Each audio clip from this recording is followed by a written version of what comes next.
Friends, പുതിയൊരു ക്ലാസ്സിലേക്ക് എല്ലാവർക്കും സ്വാഗതം. നമ്മൾ കഴിഞ്ഞ ക്ലാസ്സിൽ പെർമിറ്റിവിറ്റി ആൻഡ് റിലേറ്റീവ് പെർമിറ്റിവിറ്റി എന്ന് പറയുന്ന ടോപ്പിക്കാണ് നമ്മൾ ഡിസ്കസ് ചെയ്തത്. നമ്മൾ ആ ലെക്ചറിൽ നമ്മളൊരു അവസാനമായിട്ട് നമ്മളൊരു ക്വസ്റ്റ്യൻ നോക്കി. ഇന്ന് നമ്മൾ അതിൻ്റെ കൂടുതൽ ആയിട്ടുള്ള ചോദ്യങ്ങളാണ്, ആ ടോപ്പിക്കുമായിട്ട് ബന്ധപ്പെട്ടിട്ടുള്ള കൂടുതലായിട്ടുള്ള ചോദ്യങ്ങളാണ് നമ്മളിന്ന് ഡിസ്കസ് ചെയ്യണത്. ഫസ്റ്റ് ചോദ്യം, ഇവിടെ രണ്ട് ചാർജസ് ഉണ്ട്, Q1 ആൻഡ് Q2. ഈ Q1 ആൻഡ് Q2നെ നമ്മൾ d ഡിസ്റ്റൻസ് ദൂരെ സെപ്പറേറ്റ് ചെയ്തിരിക്കുകയാണ്. ഇതിനെ നമ്മൾ വാക്യൂമിൽ പ്ലേസ് ചെയ്തു. അവരുടെ ഇടയിലുള്ള force of attraction or repulsion എന്ന് പറയുന്നത് F ആണ്. അതേ ചാർജസിനെ നമ്മൾ d/2 ഡിസ്റ്റൻസ് സെപ്പറേഷനിൽ നമ്മൾ ഓയിലിൽ പ്ലേസ് ചെയ്തു. അപ്പോൾ അവിടെ ഉണ്ടായിരുന്ന force of attraction or repulsion എന്ന് പറയുന്നത് F/2 ആണ്. അങ്ങനെയാണെങ്കിൽ ആ ഓയിലിൻ്റെ റിലേറ്റീവ് പെർമിറ്റിവിറ്റി കാണാനാണ് ചോദ്യം ചോദിച്ചിട്ടുള്ളത്. സോ നമ്മൾ റിലേറ്റീവ് പെർമിറ്റിവിറ്റി എന്താണെന്നുള്ളത് നമ്മൾ മനസ്സിലാക്കി അല്ലേ. Epsilon R is equal to relative permittivity. Epsilon R is equal to എന്താണ് equation? Epsilon by epsilon naught. അതായത് എപ്സൈലൻ എന്ന് പറയുന്നത് എന്താണ്? Permittivity of medium whole divide by epsilon naught എന്ന് പറയുന്നത് permittivity of free space or permittivity of vacuum, which is equal to F naught by F M. F naught by F, ഇതാണ് equation. F naught എന്ന് പറയുന്നത് എയറിലുള്ള force of attraction or repulsion, ചാർജസിന്റെ ഇടയിലുള്ള force of attraction or repulsion. F എന്ന് പറയുന്നത് വേറെ ഏതെങ്കിലും ഏത് മീഡിയത്തിന്റെ റിലേറ്റീവ് പെർമിറ്റിവിറ്റിയാണ് നമ്മൾ കാണുന്നത്, ആ മീഡിയത്തിന്റെ ഫോഴ്സ് അതിൽ പ്ലേസ് ചെയ്യുന്ന സമയത്തുള്ള force of attraction or repulsion. So അതാണ് റിലേറ്റീവ് പെർമിറ്റിവിറ്റിന്റെ ഇക്വേഷൻ എന്ന് പറയുന്നത്. സോ ഇവിടെ എന്താ പറഞ്ഞിട്ടുള്ളത് വെച്ചാൽ, ഈ ഇക്വേഷന് നമുക്ക് യൂസ് ചെയ്യാൻ വേണ്ടിയിട്ട് സാധിക്കുക, രണ്ട് ചാർജസിന്റെ ഇടയിലുള്ള സെപ്പറേഷൻ അത് കോൺസ്റ്റന്റ് ആയിട്ട് വെക്കുന്ന സമയത്താണ് നമുക്ക് ഇക്വേഷൻ യൂസ് ചെയ്യാൻ പറ്റുള്ളൂ. Epsilon R is equal to epsilon by epsilon naught which is equal to F naught by F M. ഇത് എപ്പോഴാണ് നമുക്ക് യൂസ് ചെയ്യാൻ പറ്റുക?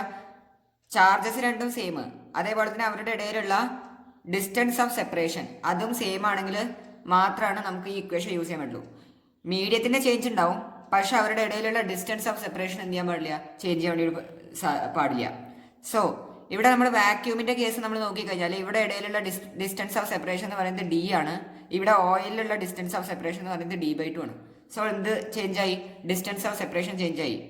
സോ ഇവിടെ നമുക്ക് ഡയറക്റ്റ് ആയിട്ട് ഇവിടെ നമ്മൾ ഈ ഇക്വേഷനിലുള്ള വാല്യൂസ് നമ്മൾ സബ്സ്റ്റിറ്റ്യൂട്ട് ചെയ്ത് കഴിഞ്ഞാൽ ആ ആൻസർ തെറ്റാണ് വരിക. അത് തെറ്റാണ്.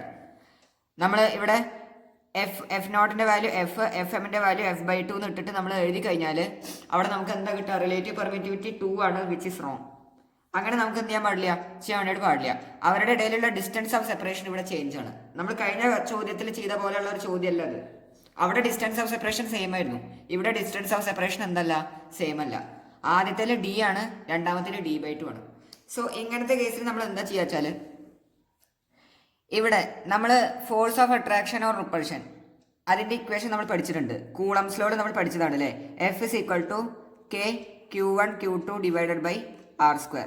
അതായത് രണ്ട് ചാർജസ് Q1 ആൻഡ് Q2 അവരെ നമ്മൾ r ഡിസ്റ്റൻസ് ദൂരെ സെപ്പറേറ്റ് ചെയ്ത് കഴിഞ്ഞാൽ അവരുടെ ഇടയിലുള്ള force of attraction or repulsion എത്രയാണ്? K Q1 Q2 divided by R² ആണ്. സോ നമ്മൾ ഈ d/2നെ നമ്മൾ ഡിന്റെ ടേംസിലേക്ക് കൊണ്ടുവരണം. അതാണ് നമ്മൾ ചെയ്യണത്. എന്നിട്ട് നമ്മൾ എന്നാൽ പിന്നെ നമുക്ക് ഇതിന്റെ രണ്ടിന്റെയും കൂടി നമ്മൾ ഈ ഇക്വേഷനിൽ സബ്സ്റ്റിറ്റ്യൂട്ട് ചെയ്ത് കഴിഞ്ഞാൽ നമുക്ക് എന്ത് കിട്ടും? വാല്യൂ കിട്ടും. സോ എന്താ നമ്മൾ ചെയ്യുന്നത് വെച്ചാൽ ഈ d/2നെ ഡിന്റെ ടേംസിലേക്ക് കൊണ്ടുവരണം. ആദ്യം ഈ ഇക്വേഷനിൽ ഈ വാല്യൂസ് സബ്സ്റ്റിറ്റ്യൂട്ട് ചെയ്യുക. സോ അതെന്താ വരാ? K Q1 Q2 by R എന്ന് പറയുന്നത് ഇവിടെ എത്രയാണ്? d/2 ആണ്. So d/2 the whole square അല്ലേ. അതെന്ന് നമുക്ക് എന്ത് കിട്ടും? ഇത് K Q1 Q2 by d² താഴെ വരും, ബൈ 4 അല്ലേ വരാം. 4 മോളേക്ക് പോയി കഴിഞ്ഞാൽ 4K Q1 Q2 by d² ആണ് നമുക്ക് എന്ത് കിട്ടുക? Force of attraction or repulsion അല്ലെങ്കിൽ ഇലക്ട്രോസ്റ്റാറ്റിക് ഫോഴ്സ് നമുക്ക് ഇത്രയാണ് കിട്ടുക. ഇനി ഇത് എന്തിന് ഈക്വൽ ആണ്? ഇത് F/2ന് ഈക്വൽ ആണെന്നാണ് നമ്മളോട് പറഞ്ഞിട്ടുള്ളത് അല്ലേ. F/2ന് ഈക്വൽ ആണ്. സോ അതിന് നമ്മൾ K Q1 Q2 by d² ഇതാണല്ലോ നമുക്ക് വേണ്ടത്. അതായത് ഓയിലുള്ള പെർമിറ്റിവിറ്റി ഓയിലുള്ള force of attraction or repulsion അല്ലെ, d ഡിസ്റ്റൻസ് സെപ്പറേഷനിലുള്ള അതാണ് ഇത്. ഈ ടേം എന്താണ്? This is force of interaction at d distance of separation അല്ലേ. ഡി ഡിസ്റ്റൻസ്, ഡി സെപ്പറേഷനിൽ ഉള്ള ഫോഴ്സ് ഓഫ് ഇൻട്രാക്ഷൻ ആണ് ഇത്. കാരണം ഇതിന്റെ ഡിനോമിനേറ്ററിൽ വന്നിട്ടുള്ളത് എന്താണ്, ഡി ആണ് അല്ലേ. ഇവിടെ ഡിനോമിനേറ്ററിൽ d/2 ആണ്, ഇവിടെ d വന്നു കണ്ടോ. ഇതാണ് നമുക്ക് വേണ്ട term, force of interaction at D distance of separation. ഇത് എത്ര വരും, ഇത് വരാം ഈ 4 അങ്ങോട്ട് പറഞ്ഞാൽ f/8 എന്നാണ് വരാം അല്ലേ. ഈ 4 അങ്ങോട്ട് പറഞ്ഞാൽ അത് ഡിനോമിനേറ്ററിൽ വരില്ലേ. So 4 × 2 that is 8. സോ നമുക്ക് എത്ര കിട്ടി, kq1q2/d² നമുക്ക് f/8 എന്ന് കിട്ടി. അതായത് ഡി ഡിസ്റ്റൻസ് ഓഫ് സെപ്പറേഷനിൽ ഇതെന്താണ്, Q1 Q2 ഇവരെ നമ്മൾ ഡി ഡിസ്റ്റൻസ് ദൂരെ പ്ലേസ് ചെയ്ത് കഴിഞ്ഞാലുള്ള force of attraction or repulsion ആണ് നമുക്കിത് കിട്ടിയിട്ടുള്ളത്. ഇതെന്ന് പറയുന്നത് എന്താണ്, ഇതെന്ന് പറയുന്നത് d/2 ഡിസ്റ്റൻസ് ദൂരെ പ്ലേസ് ചെയ്താലാണ്. ഇത് ഡി ഡിസ്റ്റൻസ് ദൂരെ പ്ലേസ് ചെയ്തതാണ് നമുക്ക് കിട്ടുക അല്ലേ. ഇവിടെ ഇനി നമുക്ക് എന്ത് ചെയ്യാൻ പറ്റും, ഈ ഇക്വേഷനിൽ നമുക്ക് ഡയറക്റ്റ് ആയിട്ട് സബ്സ്റ്റിറ്റ്യൂട്ട് ചെയ്യാൻ വേണ്ടി സാധിക്കും. കാരണം രണ്ടും എന്തിൻ്റെ ടേംസിലായി, ഡീൻ്റെ ടേംസിലായി. സോ നമുക്ക് εr = എത്ര വരും, f0 എന്ന് പറയുന്നത് എഫ് ആണ് ബൈ ഓയിലുള്ള ഫോഴ്സ് ഓഫ് അട്രാക്ഷൻ എന്ന് പറയുന്നത് ഇതാണ് യൂസ് ചെയ്യുക, f/8. സോ എഫ് ക്യാൻസൽ ആവും, ദാറ്റ് ഈസ് 8. സോ ഓയിലിൻ്റെ ഇതാണ് നമ്മുടെ മീഡിയത്തിൻ്റെ റിലേറ്റീവ് പെർമിറ്റിവിറ്റി എന്ന് പറയുന്നത് എത്ര നമുക്ക് കിട്ടി, 8 എന്ന് കിട്ടി.